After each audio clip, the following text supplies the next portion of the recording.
All right, everybody. Welcome to the February 12th meeting of the Board of Finance.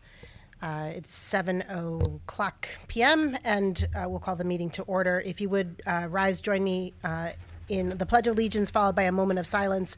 And if you could remember that we send our condolences to Peter Sullivan from Madison Middle School at the passing of his mother.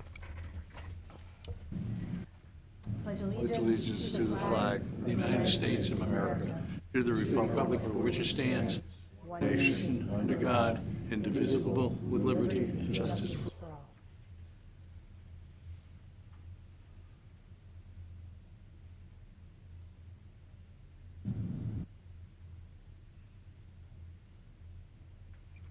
Thank you.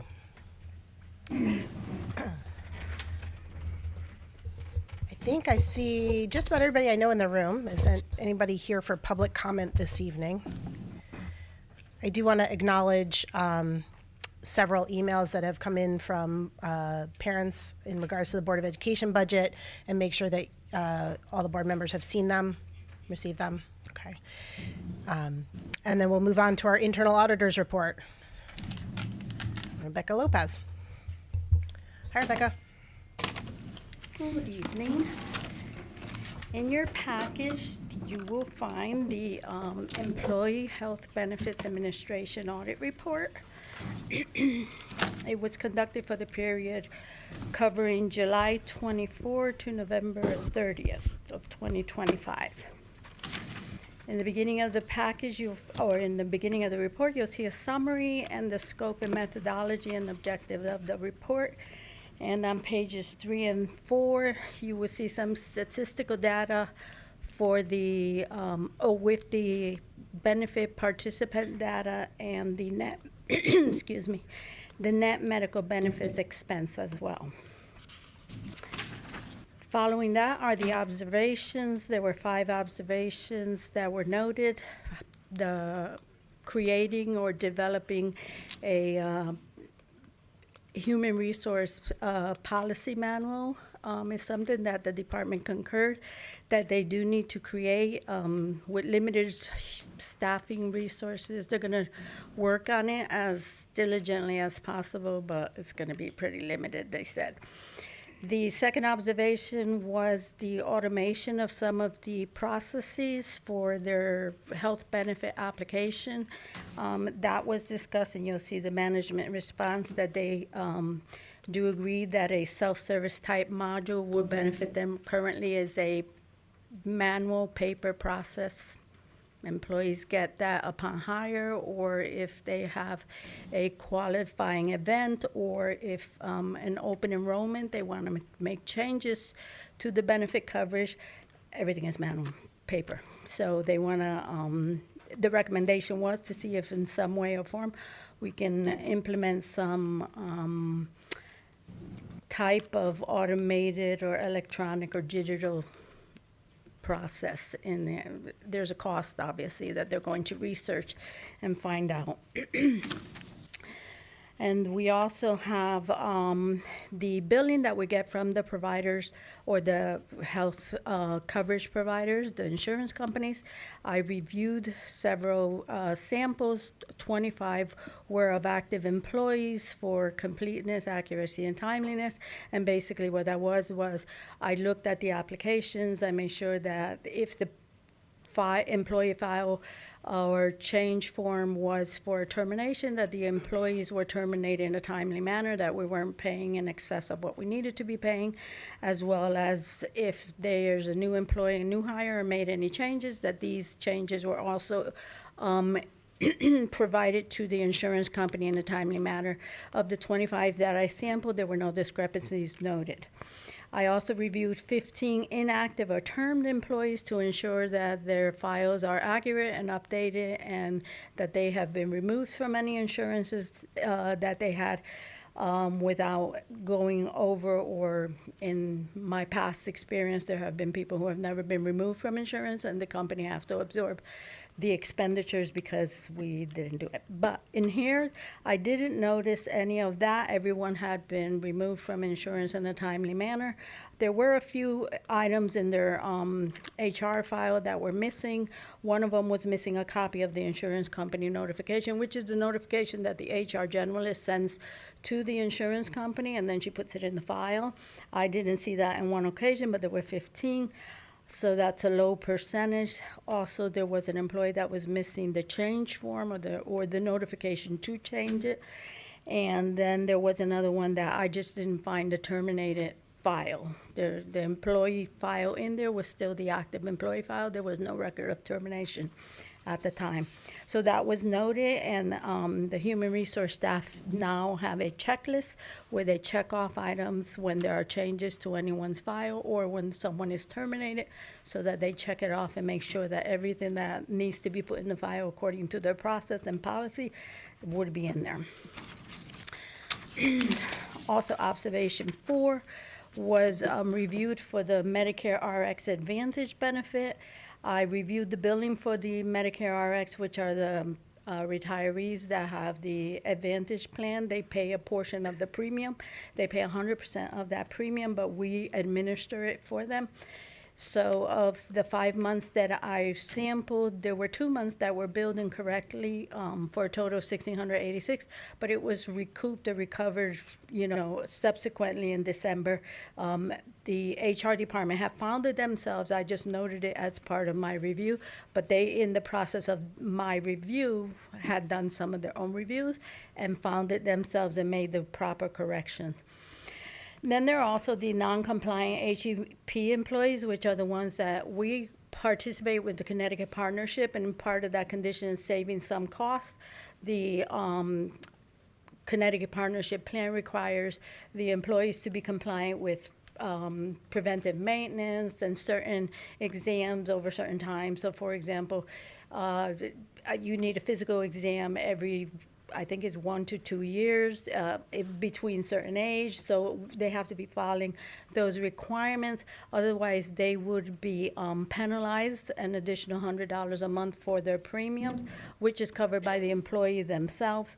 The town does administer all these billings for these accounts, but unfortunately, the town had changed the process after COVID apparently, and somehow, I'm going to say the system did not pick up on that code to take out that penalty and charge the employee or withdraw it from their paycheck. So when it was noted, they found that themselves, finance had done a review and reconciliation and noted that it had not been active.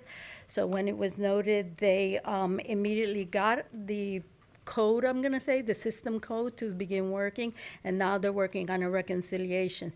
The amount is minimal. It's less than, I think it's like $23 per pay deduction, but the per employee, because each charge is only like $100 a month, but the finance accounting manager was unable to give me the total amount, so that's why you see it as they're working on the reconciliation and will be providing, or be determining how much is to be recouped from the employees who were, because we had paid the bills, but they had not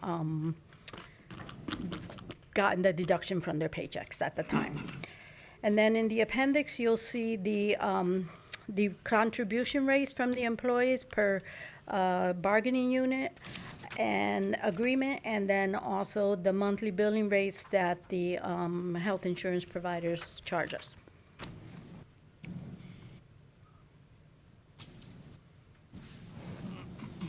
Any questions?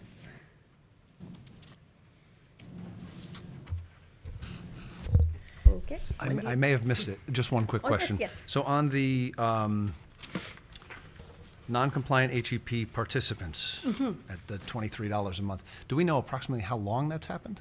How long that's been going on? It was only several months. It was in the fall, and they caught it right after. Oh. So, So this isn't years? No. It was always active, and it was always being implemented. However, we don't know if it was the reconciliation hadn't caught it at the time, but when they did catch it, she said it was a minimal amount. I haven't gotten the figures, but she said it was a minimal amount, the accounting manager. Thank you.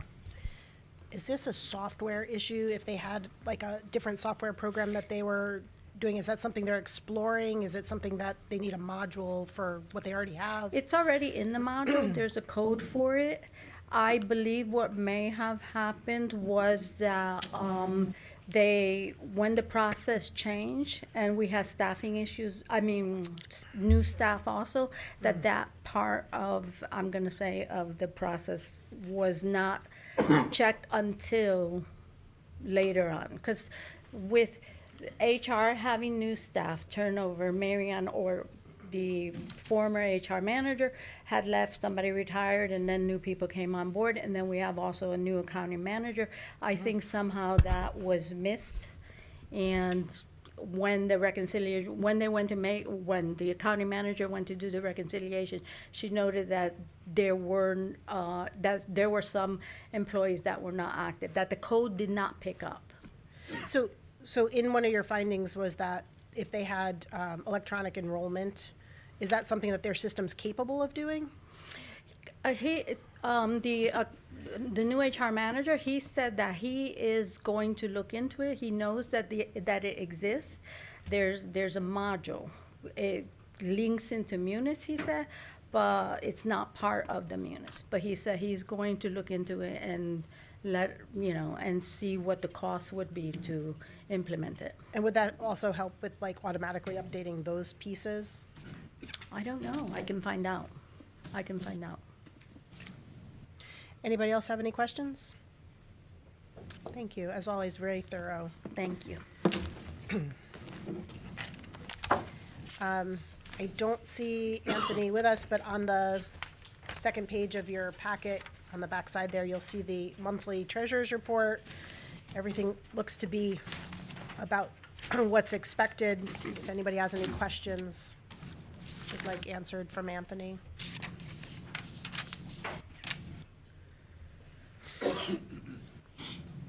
You're all good with that?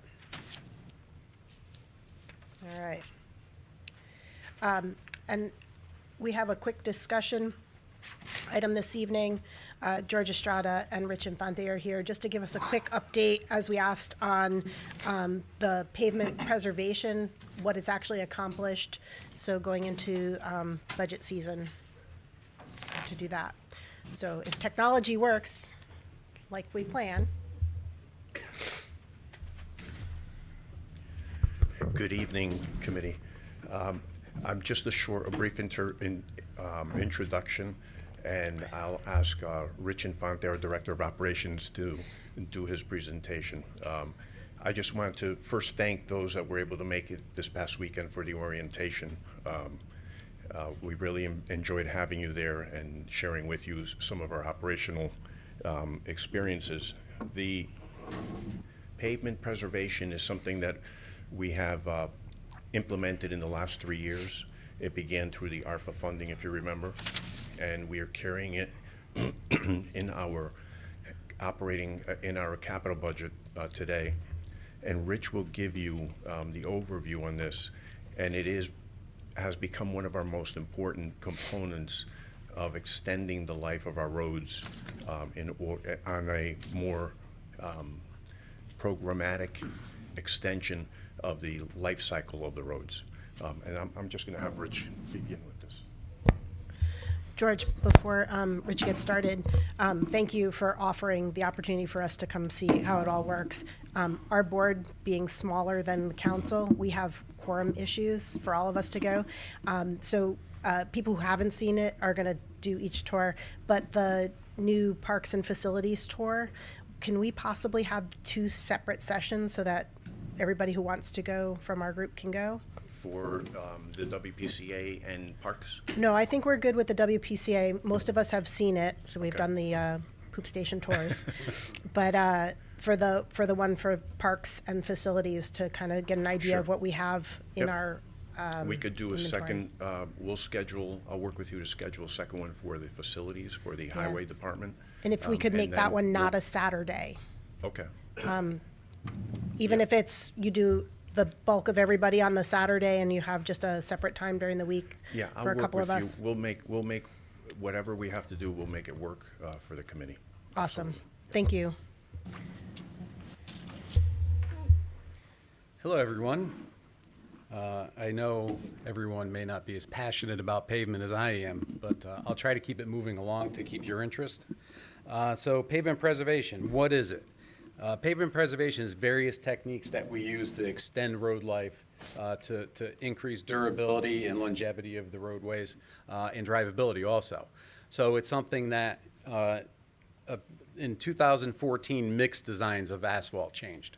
So we went from Marshall mixes to super paves. It was an engineered asphalt design. It gives you stability on the roadways, but it doesn't give you necessarily the longevity. It was all designed, I believe it was done at UConn, came up with all these new mixed designs, and that's what they use on the highways, et cetera, and we had to begin using it also in town. So with that, the issues that came along with the new mixed designs came the longevity issue to some degree, and these pavement preservation techniques have improved over time. We have done crack sealing in the past, years ago, but now everything has been brought up to speed so that it works in conjunction with the new asphalt mix designs. It actually, it enhances everything, so you still get the stability of an engineered mix design, asphalt design on the roadways, but now you're getting the longevity with the pavement preservation. So where we were, the picture up here is of Plum Road. This is actually one of our subcontractors, and the orange trucks are the town vehicles, our triaxles that we actually haul with. This is all we did in town years ago. Milling and paving, you pull up all the asphalt, you lay it back down. And with the way asphalt used to be, you used to get the road life out of it. So you'd get 30 or 35 years out of it just because of different asphalt design. So this is what we primarily stuck with. With the change in asphalt, we had to rethink what we do to get more longevity out of the roadways. Now, this process right here, you'll see it's about $18 a square yard for a mill and pave. And to do a complete reclamation, which is some of the roads, the very poor condition roads, we have to take all the asphalt out, redo the base, redo the shoulders, change elevations and all that, and it could run up to $54 a square yard or more. So we want to try to slow down the deterioration of the roads so we don't get to that point. The whole process before was the worst first. So it was the worst roads in town were the only ones that were getting addressed. So everything was deteriorating down, and we're just working on the worst roads. So your drivability around town was always deteriorating. It was always on the downslide. And also, the 20-year service life on the road was a minimum of what you used to get on the roadways. Now it's like a maximum, and that's what, when George puts his budget together, he figures 20-year road life right now. We have been able to extend that a little bit. So we started crack sealing in 2023. We had some ARPA money that you guys designated for pavement preservation. We did a presentation to you, and you actually were very gracious in giving us some money to be able to start this program. So crack sealing, what is it? It's the process of all the cracks in the road. That's just what it is, filling the cracks in. So it's a process that we clean the cracks out. We actually have a hot air lance. A subcontractor has a truck specifically designed to do this in town. Cleans out the cracks, fills them in with polymer modified asphalt, fiber reinforced to stabilize those cracks. Why would you do that? Because the biggest thing is water from the roadways going underneath the road, especially during the winter, freezing and heaving. I'm sure you see around town the big cracks in the road that have opened up with the cold temperatures. So that right there is where you start getting the inflow of water underneath the roads. It freezes and it starts breaking the roads apart. So this is relatively easy process to do. Fills all the cracks in. It works at temperatures from 360 degrees to 400 degrees, so it gets a good bond on the roadway so it doesn't peel up. Some of the previous crack seal from 30 years ago, you would see it rolled up on the side of the road. That was a rubberized crack seal that they used to use. This is completely different material that they redesigned so that it would work with today's asphalt. So we do all the polymer modified asphalt. The roads that usually qualify for the crack sealing are anywhere from 5 to 15 years old that we do. It seems to be the best candidates so that we could stop the water inflow, and then we could do additional treatments on top of pavement preservation. So in 2023, our totals were 71 roads that we covered, and 26.12 miles of roadway that was covered by the crack seal rig. So it's substantial when you think about it in the context of the town, which we have 210 miles of road that we have to take care of. So it was, we accomplished a lot in the first year. We actually went into the contract for roads, which was a sewer project, and we crack sealed the whole area in Nichols, starting off, which extends the longevity of those roads there. Those roads were paved in 2014.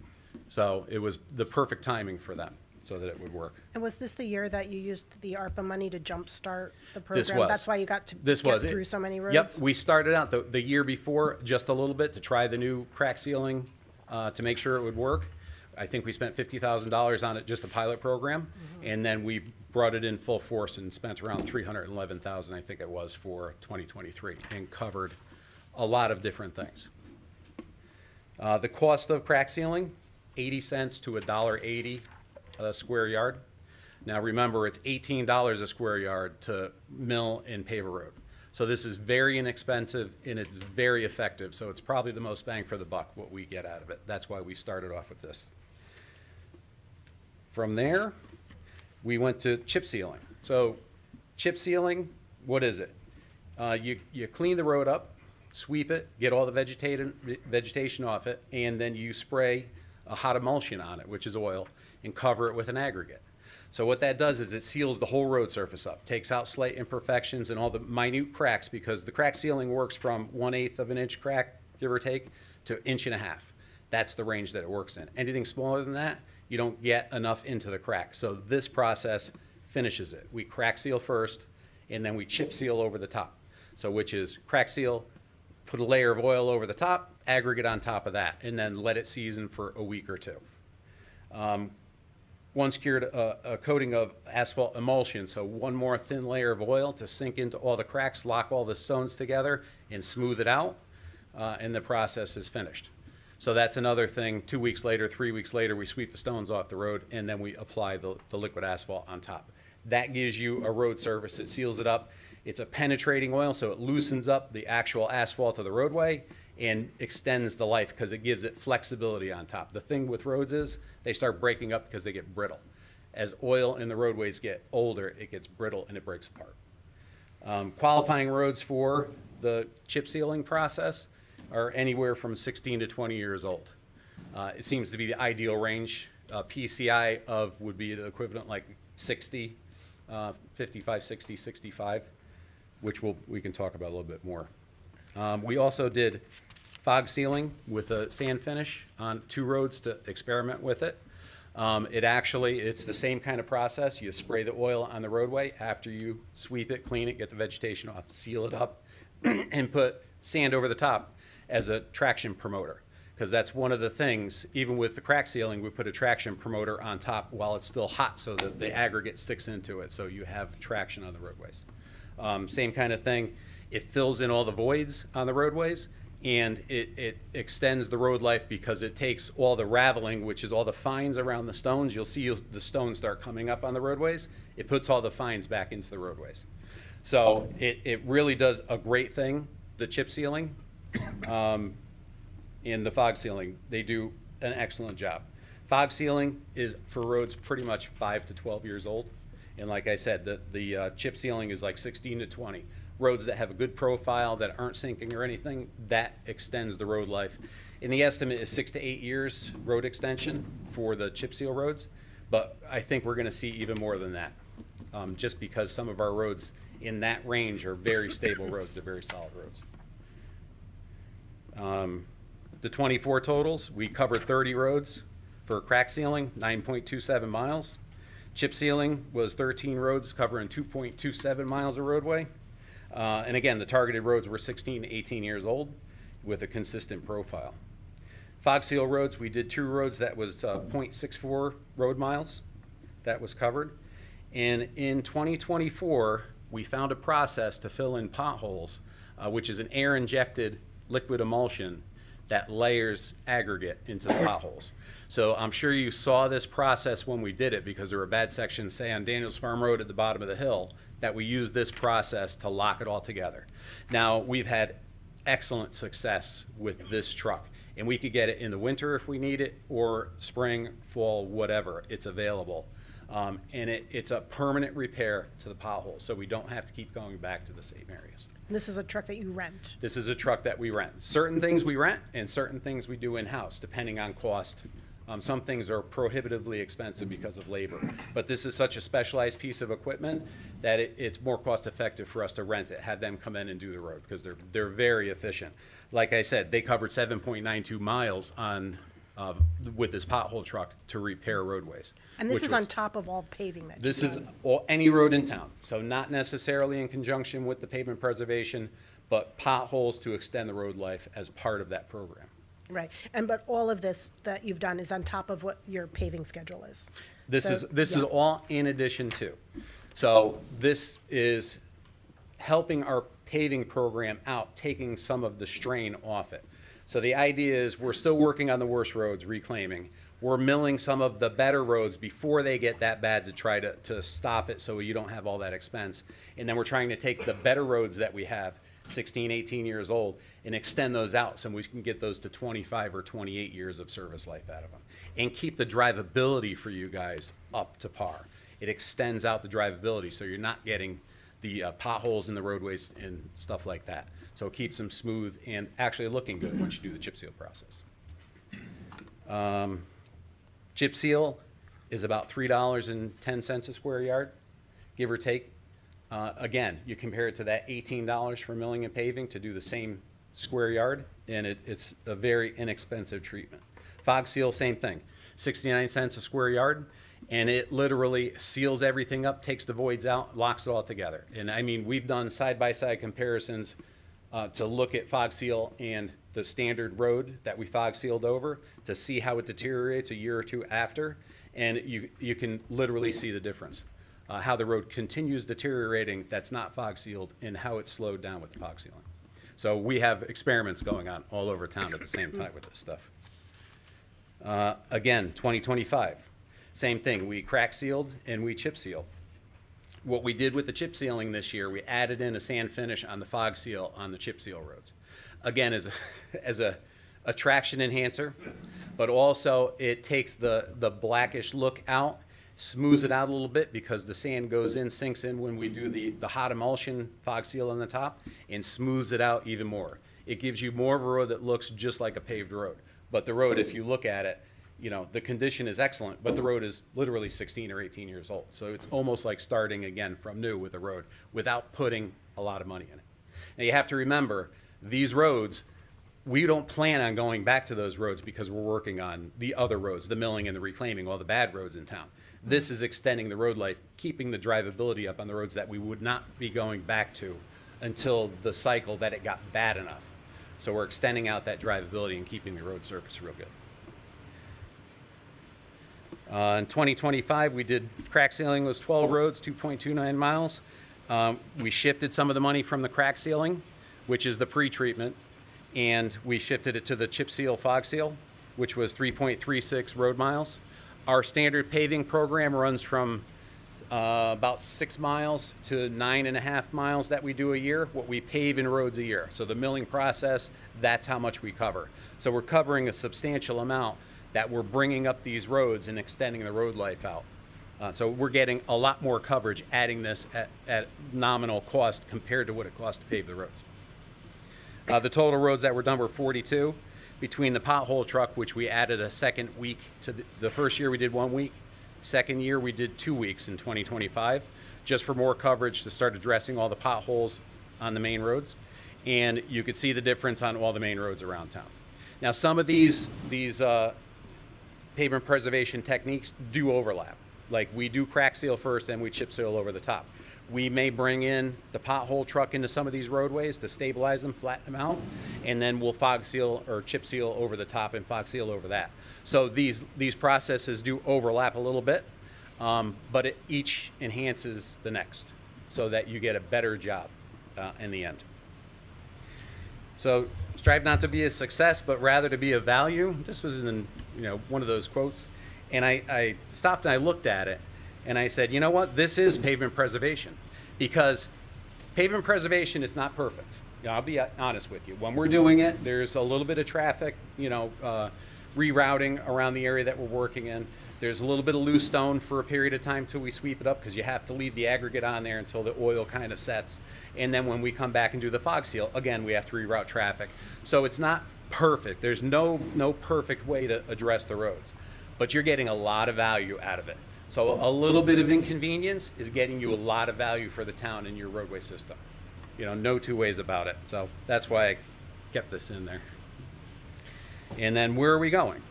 So there's another technique that we're adding in now, and you guys had approved a mastic trailer for us. Now this process is what the state of Connecticut is adding in all over the state. They started a pilot program in Litchfield that I went out there and met with the state guys and watched their process. And it's so effective in the cracks that are bigger than 1.5 inches. So like I mentioned, your crack seal process goes up to 1.5 inches width. It can't go any wider because it's just oil.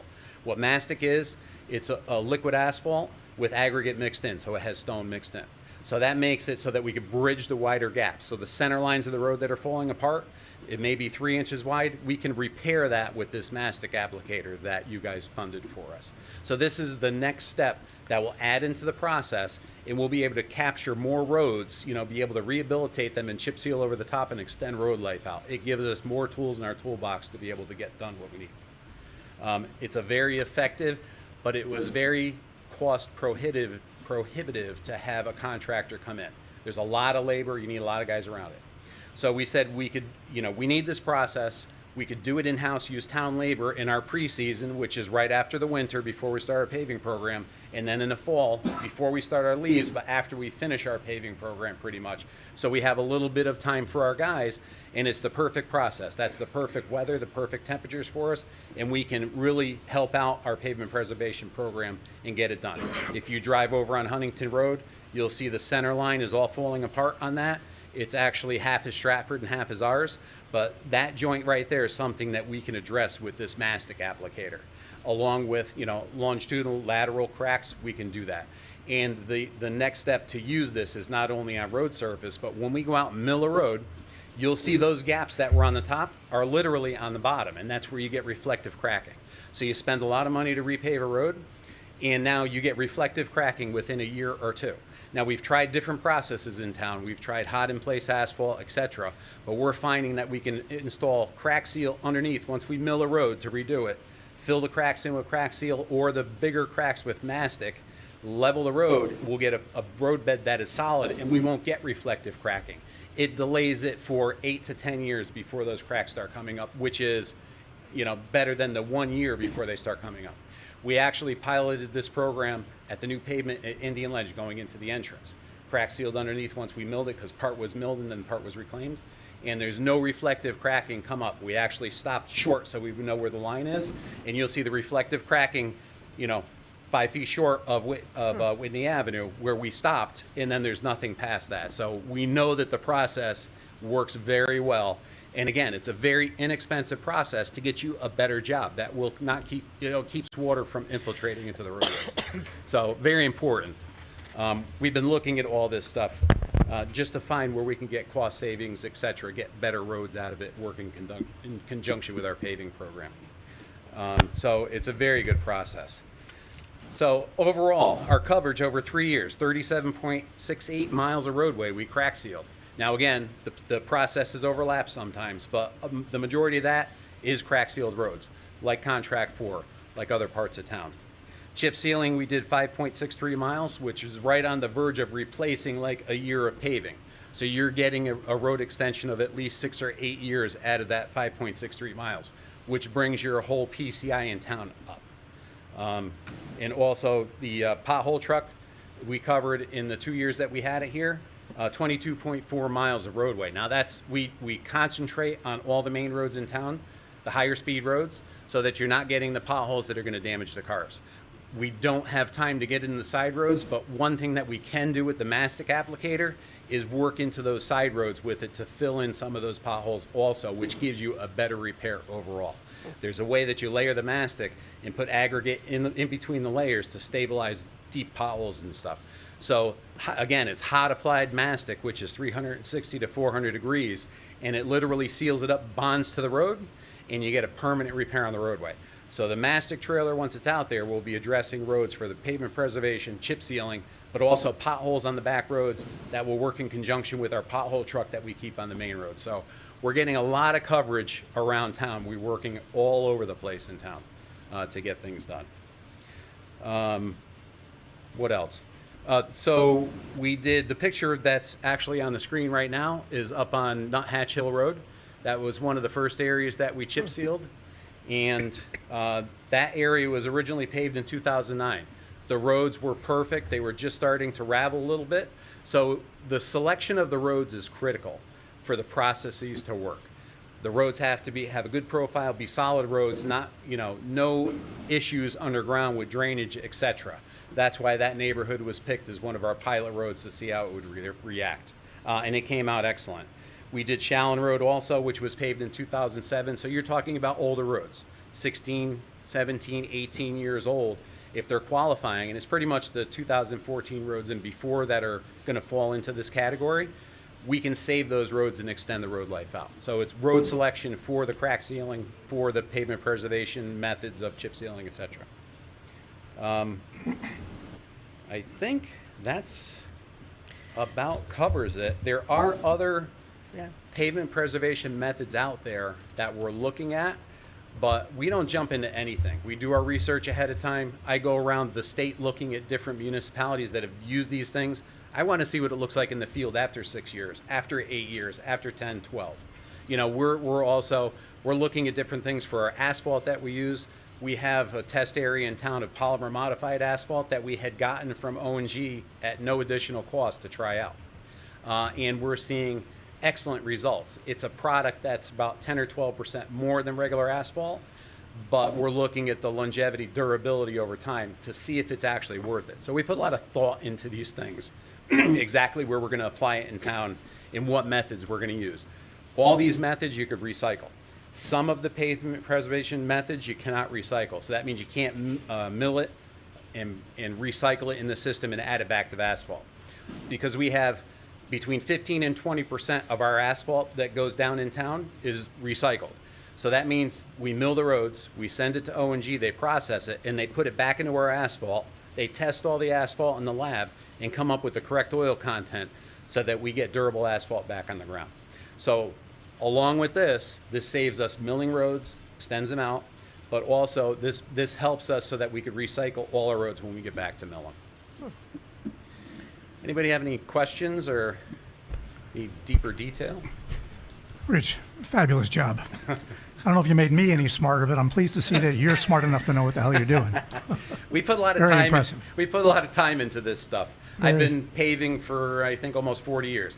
Asphalt when I started was about $21 a ton. Now we pay 116. So that's how long I've been doing Speaking of this. dollars per ton, one of the processes that you outlined, I think it was the crack sealing. Yep. I think you estimated at about $3 a square yard. That's chip sealing. Chip sealing, $3 a square yard. Yep, Give us, $3.10 give a us square. some perspective so we understand the financial implications of that. What is Quality Street, for example? How many square yards is that approximately So there's 17,600 square yards per mile. per mile? So Quality Street's Yep. about a So third, Quality quarter Street out mile? here is probably, I don't know, it's Less- almost like a drag strip, so it's around a quarter mile, Oh, a maybe quarter a little mile, bit more. yeah, yeah. Yeah, so a quarter of that. But you're talking $3.10 a square yard compared to the 18 to mill it. Right. You know, once the roads get so bad, we can't do these pavement preservation techniques because you're not going to extend the road life.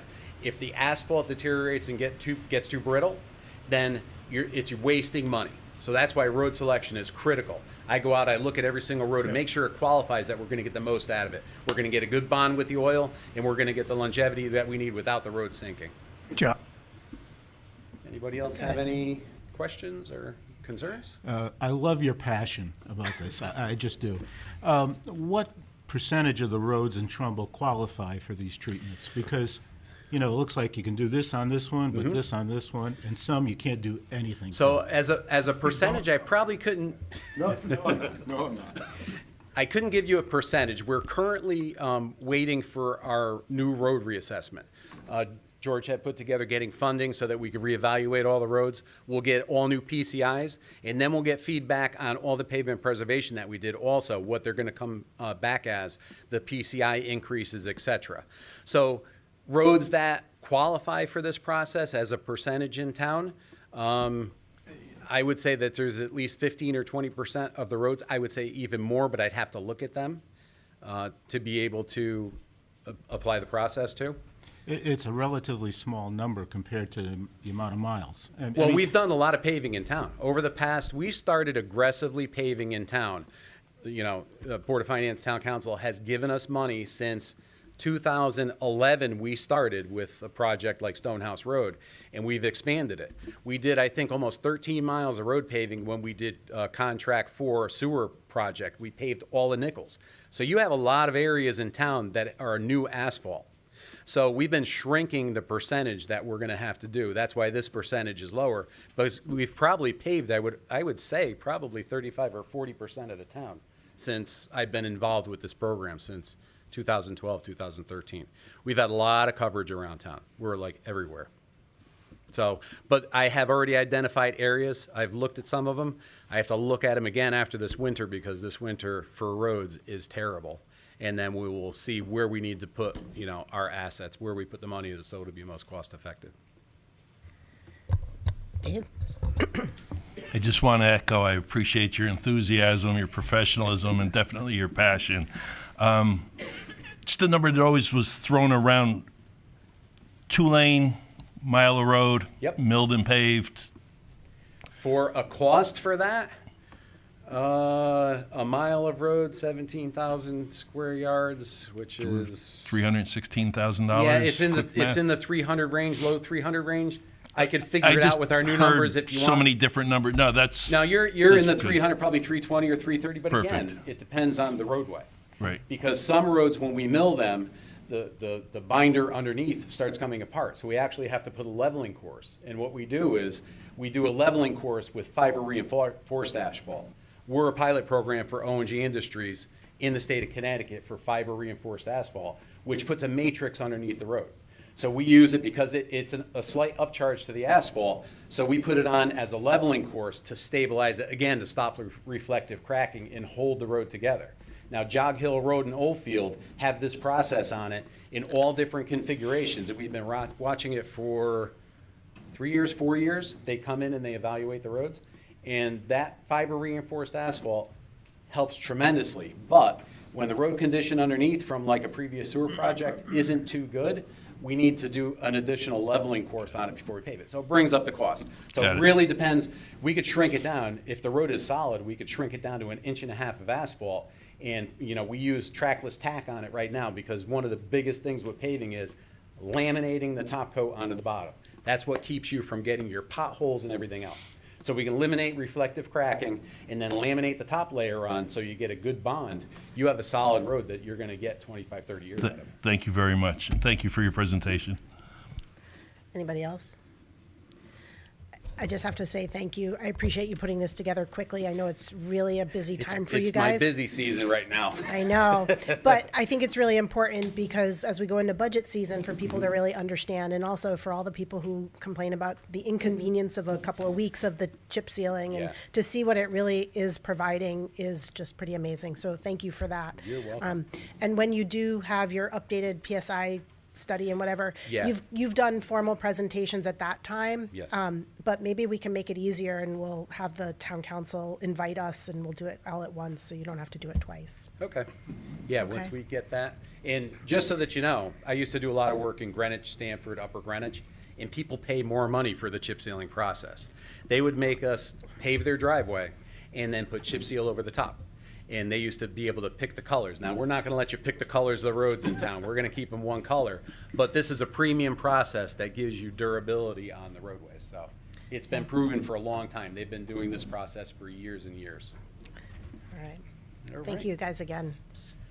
If I may, I just want to say thank you for your support, and I want to thank Rich also for his invaluable expertise, because he is recognized as an expert, and we have him in-house, which is an incredible asset to have, the town of Trumbull to have. Yeah, we have some pretty amazing people around. All right. Anybody need a minute? Are we good? All right. Next up on our list, we have a bond resolution Is there a motion and a second to read the title of the bond resolution in its entirety and to waive the reading of the remainder of the resolution, incorporating its full text into the minutes of this meeting? I'll take a motion. Anyone? So moved. Second. Thank you, David. Thank you, Paul.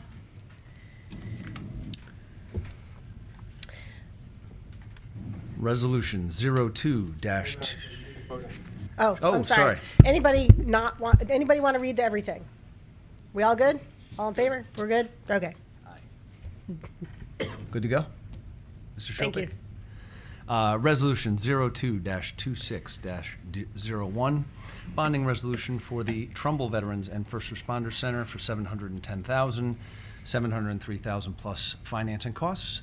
Resolution appropriating $710,000 for the planning, design, demolition, construction, renovation, equipping, and furnishing of a new Trumbull Veterans and First Responders Center, and authorizing the issuance of $710,000 in bonds of the town to meet said appropriation, and pending the issuance thereof, the making of temporary borrowings for such purpose. I move its adoption.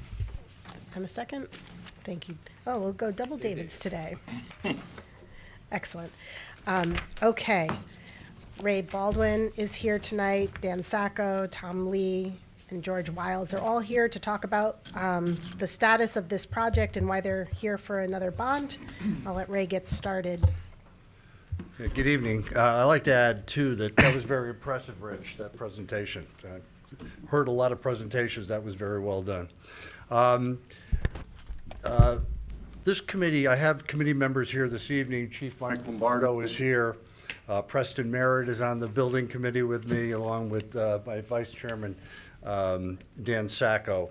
We also have George Wiles, who's the architect for this project, and Jeff Anderson, who's the project manager that was hired by the town of Trumbull. This committee was formed in March of 2020, literally within a few days of COVID hitting and the pandemic taking over. So for the first 2 years, we were under the restrictions in terms of doing fundraising, meetings, and so forth. But during that process, we were able to formulate and approve a design.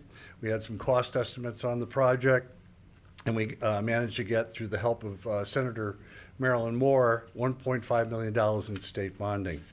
At that time, the projected cost for construction was approximately $500 a square foot. That was an approximate number.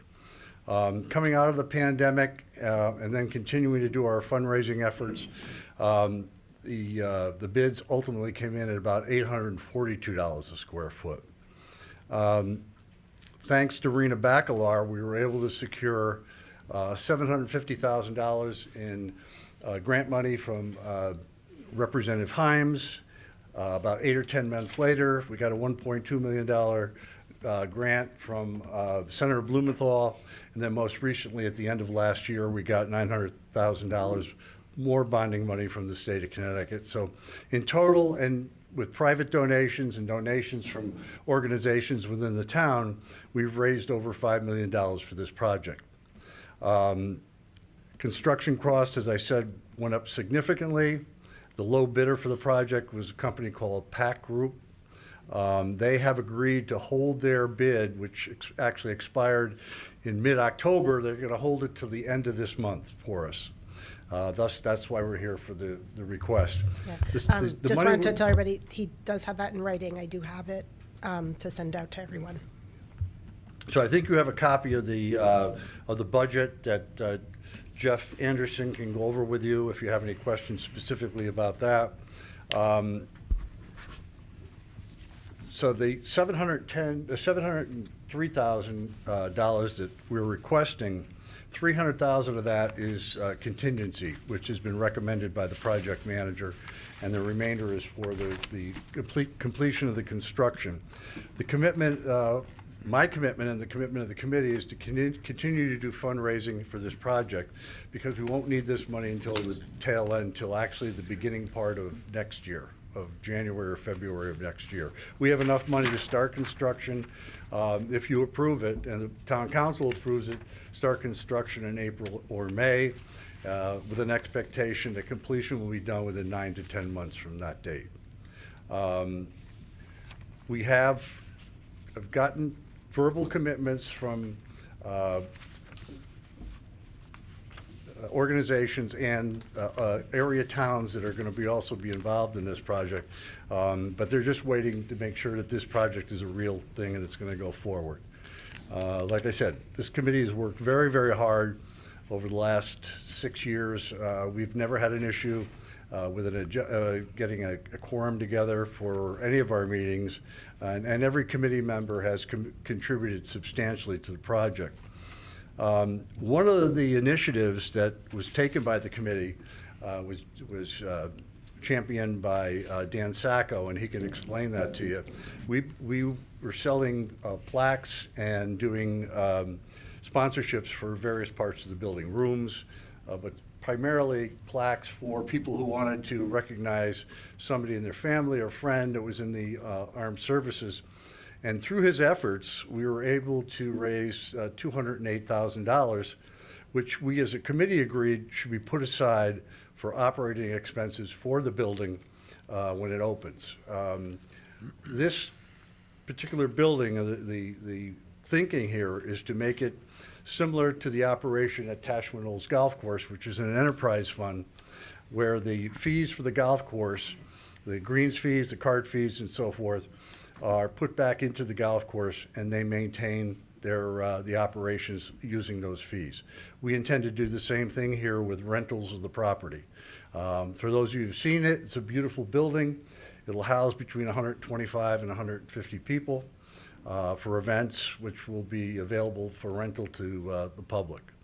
In addition, and the chief can speak to this in a little bit, it'll be used for training purposes for the Trumbull Police Department. Their range is across the street at Indian Ledge.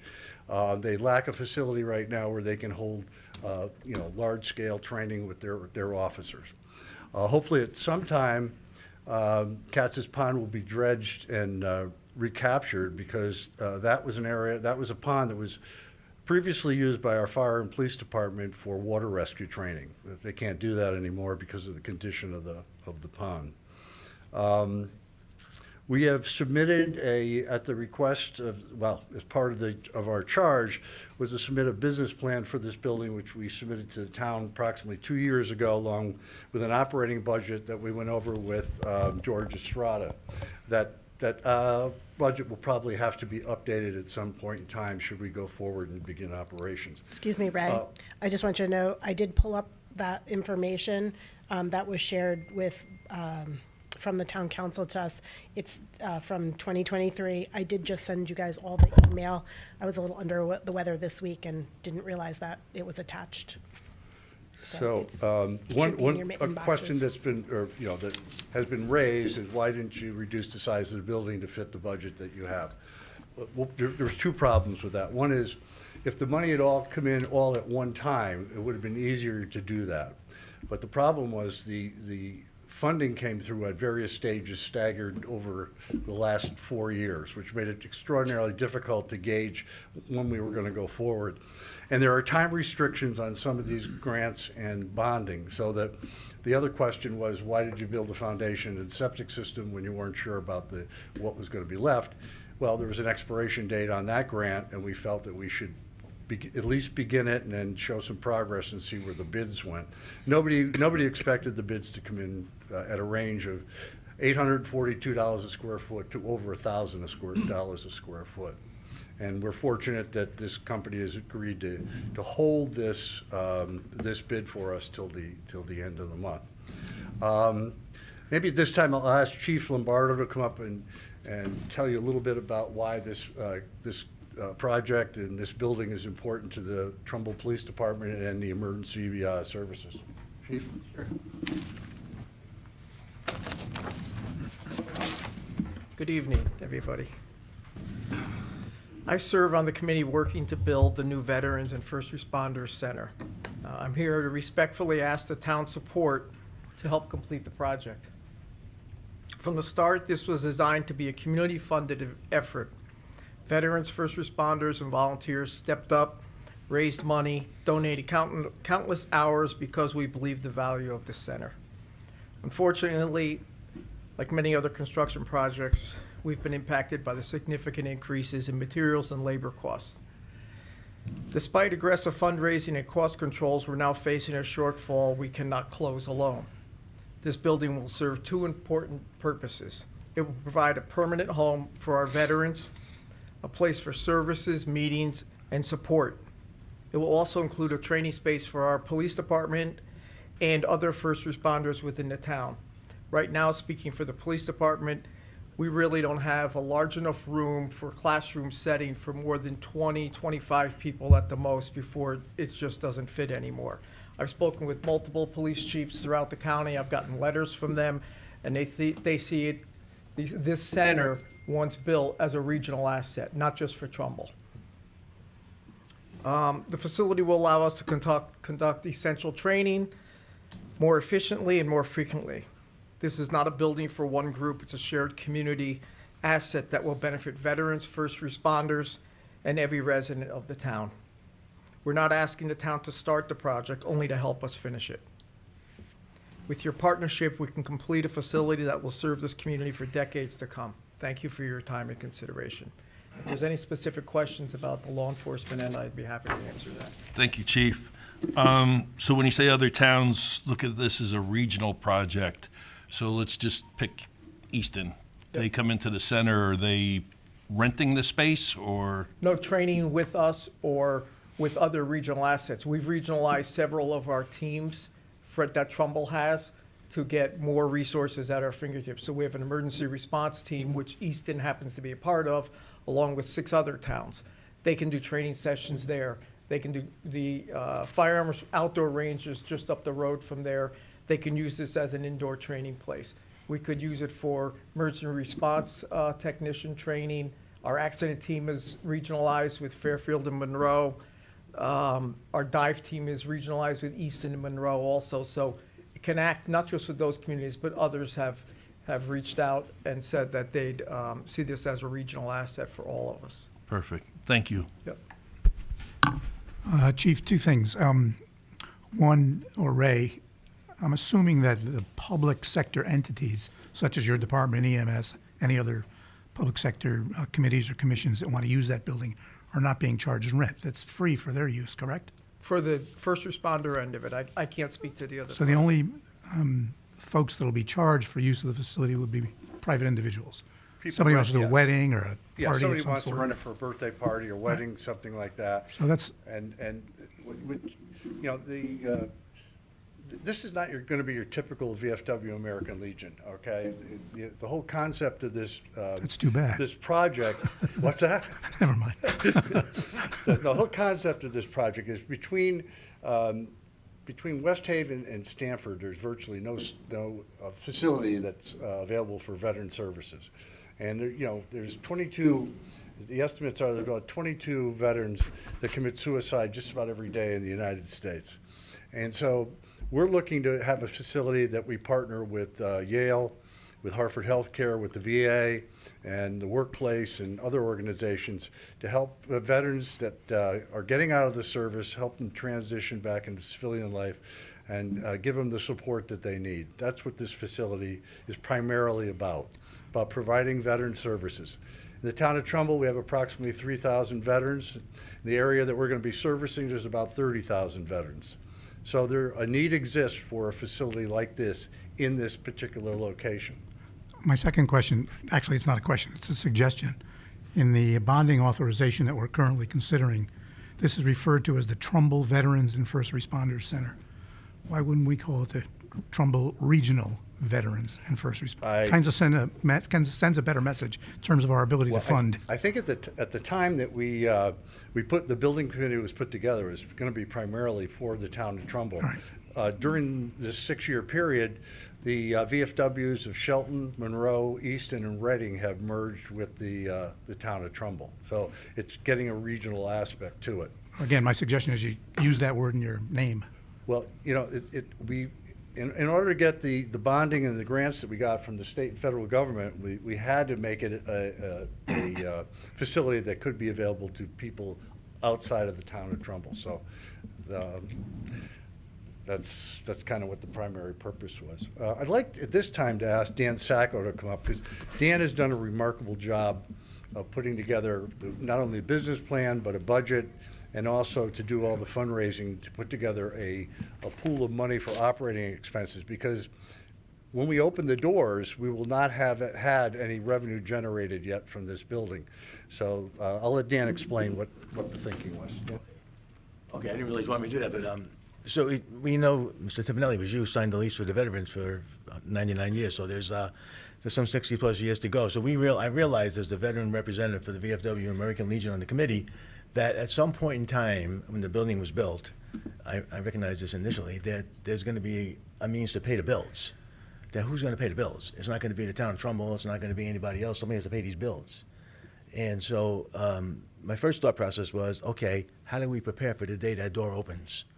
And so what we did was we got together and said, there's a committee out there trying to raise federal funds, state funds, and doing all the work that they're doing, and let them go do that. And so we created some ideas to say, what could we do to create some funds so the veterans can collect money and pay the bills when that door opens? And so we created the Wall of Honors for the plaques, where we would honor veterans, names on the wall of those who served. And we then said we could do naming rights.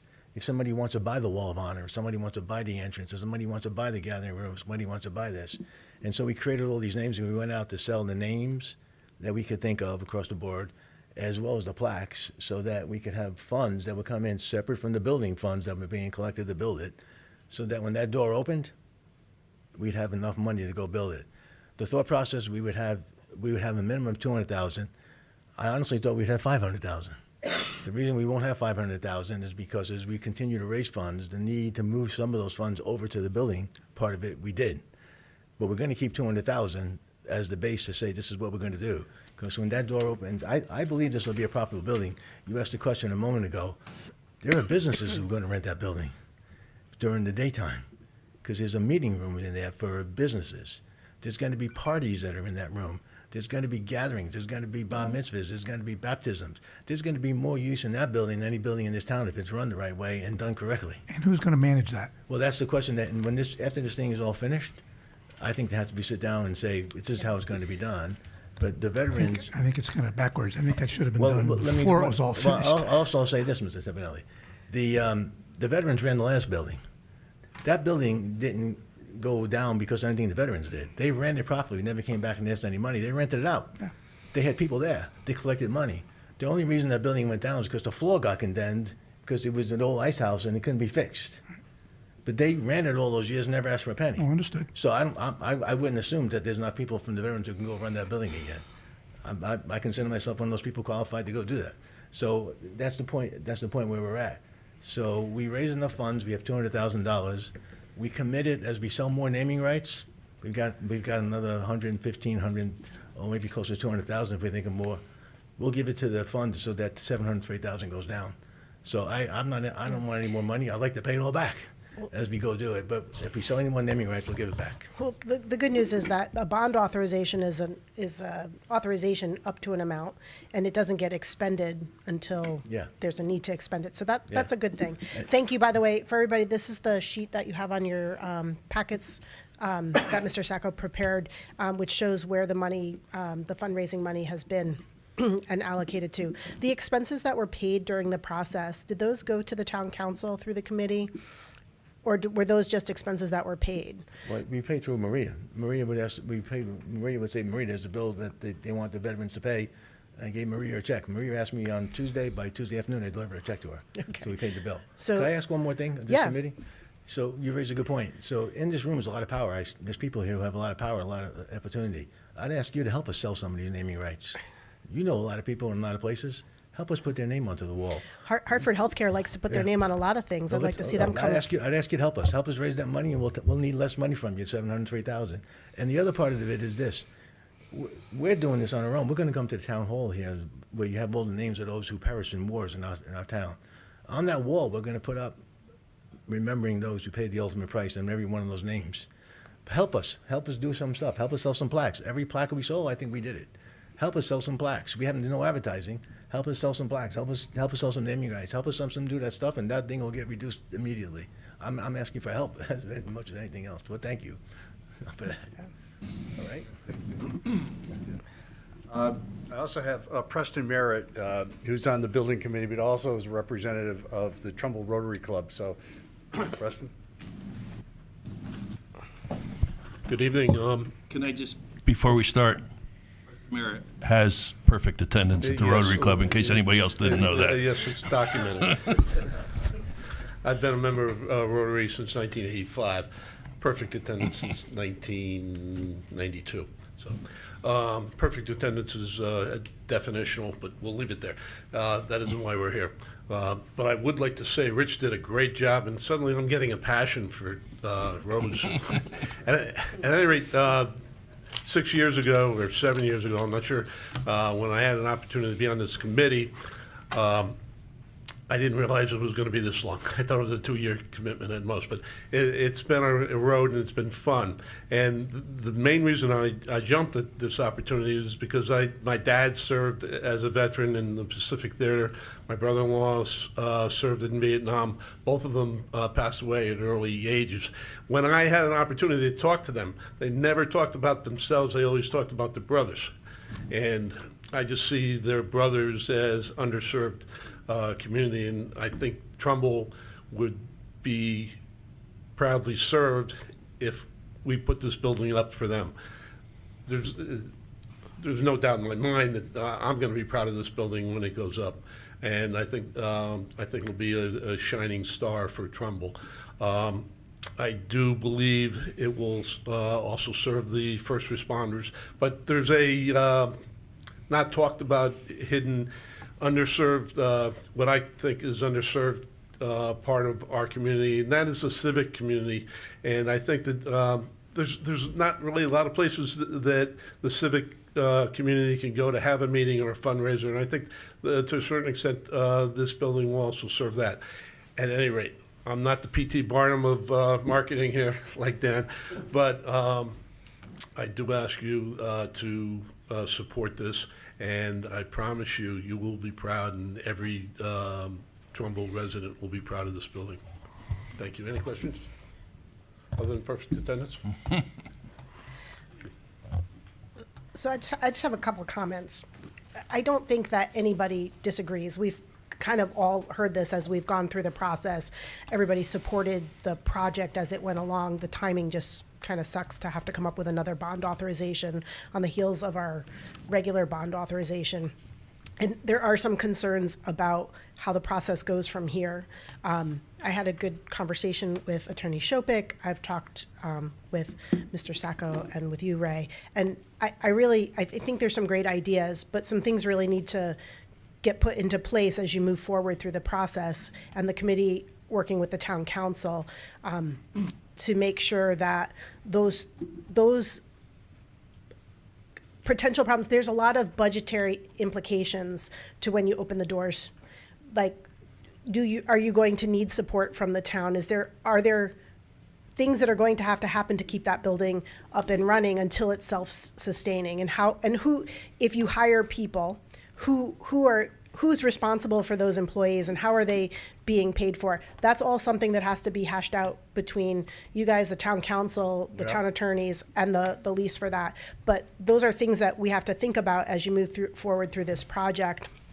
The other thing is it just doesn't feel good that we're in a position that we have to authorize a bond so that because of the way that the grant funding's in place, we don't really, you don't want to lose your grant funding because you have to change the scope of the project. So there's not really a choice in my mind whether or not we do this. We talked about whether or not the fundraising that you've done should offset the cost.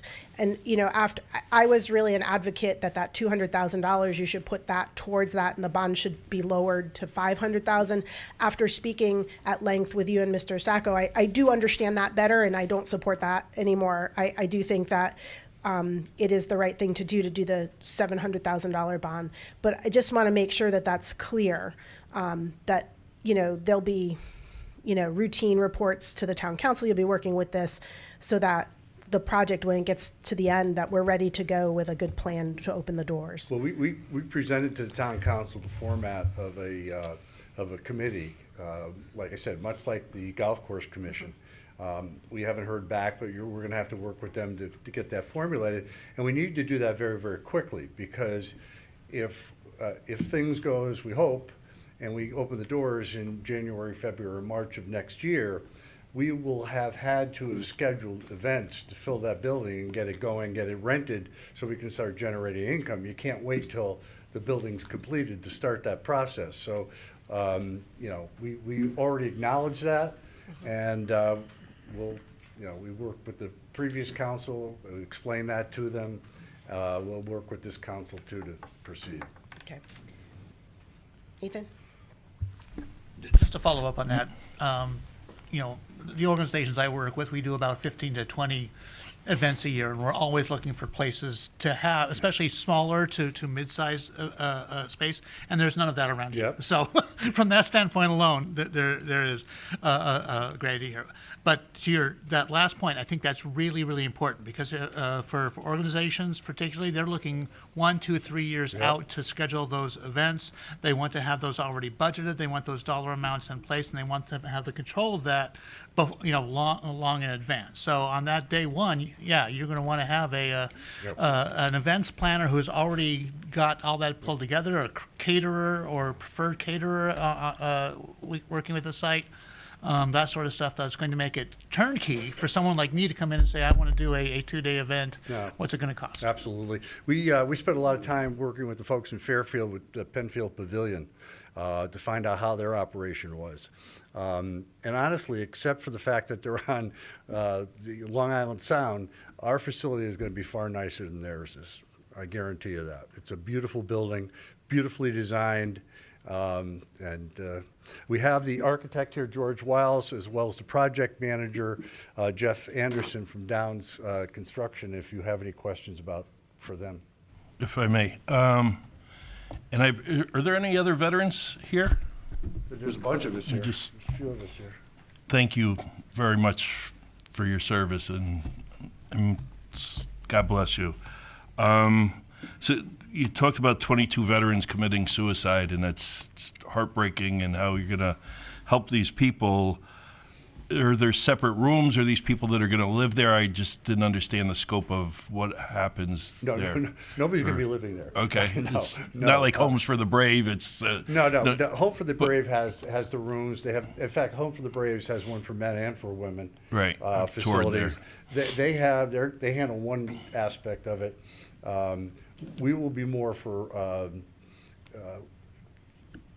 job training, a facility, maybe some health screening and so forth, to work in partnership with Hartford Health and Yale. So a separate branch from where like the events would be held.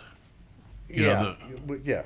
If it's a large enough, event, we can use the large room, the big room for that, and they Okay. can set up stations. Get help, job training help, and the like. And so I think that the simple math to this for the town is, you've raised all this money. We're going to put up $700,000, which there's a hope that you're going to pay back, or possibility that will be paid back out of the enterprise fund. And the town of Trumbull ends up owning a $6 million building for a $700,000 investment if we Well, actually, didn't they gave us recoup any of that. 200 in the beginning, so Okay. it's close to $1 million for a approximately $6 million building. Yes. Thank you. Would anybody like to hear from either the architect or hear more about the budget? I mean, the budget might have questions about. I had a budget question. All right, go ahead. Yeah, I got a budget question. I noticed on the Downs Construction most recent budget that there is a value engineering estimate of $436,000. Correct. Could we speak to that and just what that entails? And are there any other engineering opportunities? Well, I think I'm going to invite George up. He's sort of spearheaded that. He's your architect, came on board before Downs Construction, has been working closely with Pac Group on that value engineering number. He can talk to that a little bit more better than I could. Go ahead. Sure.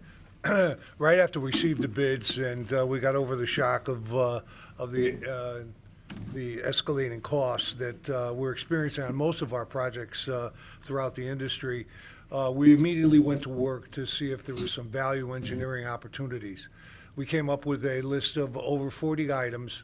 And I'll just touch on some of those, some of the large items without going over all 40 of them. But we had a movable wall in the project, and that was a $40,000 savings. The beams for that wall are going to be in the project, so that in the future, if we have, we can put the dividing wall up. In one of our designs, I hear everyone really likes the design, and we thank you very much for that. But really, it's a traditional building, and what really is the design that makes it so successful is Katz's Pond. In my opinion, a 35-year living in Trumbull, right around the corner from Katz's Pond, I think it was an underutilized asset of the town, and it's an absolutely gorgeous piece of property, and we tried to take advantage of that. And one of the things that we tried to do was that when you come into the gathering room, you don't come into a room, but you come into Katz's Pond. And we opened the whole back side of it with curtain wall glass. That curtain wall glass was expensive. So we had a design alternative that also captured that same vision for Katz's Pond, but did it rather than with curtain wall, which was all glass, we took and did it with more like picture windows and French doors. So those are some of the things that we did without, and I can go down the whole list, but basically that's how we came to the $436,000 savings. Thanks, I appreciate that. Are there, not to let you off just yet. No. Are there any other value engineering items that can come out? I think Mr. Baldwin mentioned earlier that, if the scope of the project changes too much, then, there's a possibility that the grant may not be in effect or something to that nature. Is there too much that can be taken out where it changes the scope of the project? Where are we in that? Yeah, so that's a very good question. That was one of the challenges. So the design assignment was to have a self-sustaining building. In order to have a self-sustaining building, it's got to be market ready. And it's got to have the ability to be a desired rentable, similar to a Penfield Pavilion, with the same type of programmatical items. None of the items that we've talked about affect the programmatical goals of the building. So it's all in place. To your other point, yes, there are other VE items that have not been taken into the 436 that we'll be investigating. And an example of that is that if we accept the change from copper pipe to PEX, which is a plastic pipe, which is allowed by the building code, that was a tremendous saving. Not only if we take that, we also can harvest a value engineering savings of insulating those pipes. So that is not in the 446. That is something that we'll take a look at. Conversely, in the most recent value engineering, the concrete slab contractor has said he couldn't hold his price because the cost of concrete has gone up. That added back about $2,600. In addition to that, the carpenters got a raise, and that added about $3,000 back. So yes, there are some other value engineering that we're going to take advantage of. It will be an ongoing thing that will be bringing before the building committee, which is another point. The VE items have been presented to the building committee and discussed in detail. Wait, before you go, quick question. I just want to ask about the warming kitchen. So the project has a warming kitchen, not a full kitchen. When you're talking about renting out the space, was that part of the scale back to make it a warming kitchen, or was there a reason you went with a warming kitchen and not a full kitchen? So the warming kitchen has a long technical history, and it started with when we first got the project. We had a document that was given to us that said that there was the availability of a septic system to be put in the parking lot. When we did our testing, I'm shortening up the whole story. When we did our testing, that was unavailable. We had to find another location for the septic system, which was on the north at the toe of the slope. That area only yielded a certain amount of size of a septic system. That drove the size of the kitchen. So originally, we had a kitchen, commercial kitchen, where you could cook and prepare food as an option. Because of the size of the septic field, that was scaled back. A member of the building committee took it upon themselves to go ahead and research all the equipment for a warm-up kitchen, and that yielded a significant savings that was already in the base bid. So that happened prior to the project going out to bid. So that was just based on the site itself and The structure? site drove the size of the kitchen. Okay. Anybody else have any other questions? Just quickly, the parking area, how many parking spots are there? There's approximately, just rounding it off, 50 parking spaces.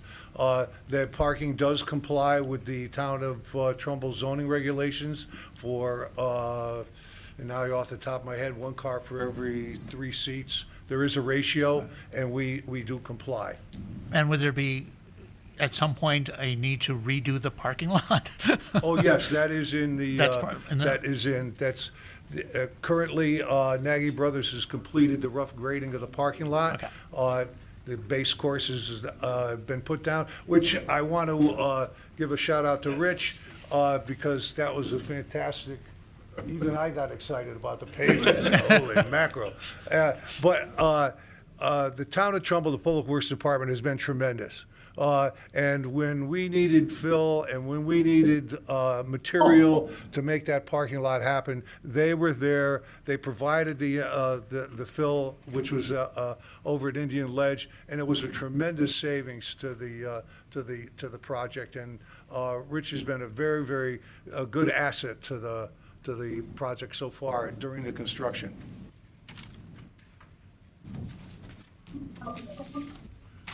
Dave, there's a follow-up, Dave, to that. You mentioned about cost savings. We already been contacted since this project has started to get more traction again. I don't know if you're familiar with Jim Fracker and his family. They've been builders in town for many, many years. He reached out to me and said that he and his brother would volunteer to do the plumbing in the building. We'll provide the materials to do the plumbing. So we're going to put him together with the low bidder to do that. We also had a family in town that had a veteran in the family. They're going to donate all the stone we need for the fireplace and for the fire pit outside. So I think as we go along and the word gets out, we're going to find more and more people coming forward with contributions. Just as a follow-up to that, I would vote for the PECs. Pardon me? The PECs for the cost savings would be a thing that would make PEC's that would cost make savings? sense. Yeah, that would make some sense. Just from my memory, Yeah. but it's about in the range of 30,000, between $30,000 and $40,000. Ray, I think this one is for you. You reiterated earlier the various revenue sources that are in place Yes. on the capital side of the project. There are 2 of them that reference federal money that you said came from Jim Himes and Dick Blumenthal. Yes. $1.5 million, something like that. Are those dollars in the bank, in place, cash They're here? in place. Or in the yes. mail? Yeah, they're in They're in place, pla- and they have a life where you have to spend down on that pretty soon, pretty quickly. I think we have until, Well, all those rules no longer apply, I'm sure you know. what's that? All those rules on the expenditure of federal money no longer apply. Well, that may be, but our money's in the bank. It's in the so bank. We're good to go. That's the question. It's in the bank. Yes. Okay. Maria? I believe it's reimbursed. It's awarded. We got the award. We just have to spend it, and when we spend the money, we get reimbursed from the state and federal. So the money's not in the bank. This award, I presume that meant to, or, Okay? I'd be a little concerned about that, but got to move forward. All right, any other questions about the bond itself, what we're here to do tonight, anything? We're good. Any other questions for the committee? Thank you guys for coming this evening. There is a motion on the floor and a second for a resolution appropriating $710,000 for the planning, design, demolition, construction, renovation, equipping, and furnishing of a new Trumbull Veterans and First Responders Center, and authorizing the issuance of $710,000 in bonds of the town to meet said appropriation, and pending the issuance thereof, the making of temporary borrowing for such purpose. All those in favor? Opposed? Okay, 6-0, and we're good to go. Thank you. Moving on just to the last couple things on our agenda, we have a look at the year-to-date reports, which are attached at the back of your packets. Maria, do you have any highlights for us?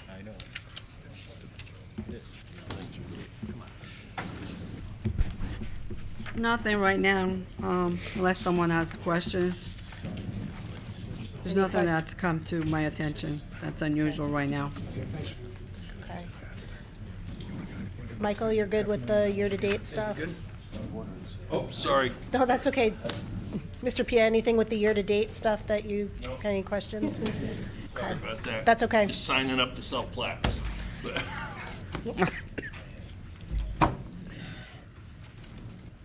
All right. And the last thing on our agenda this evening is the approval of our January 15th minutes.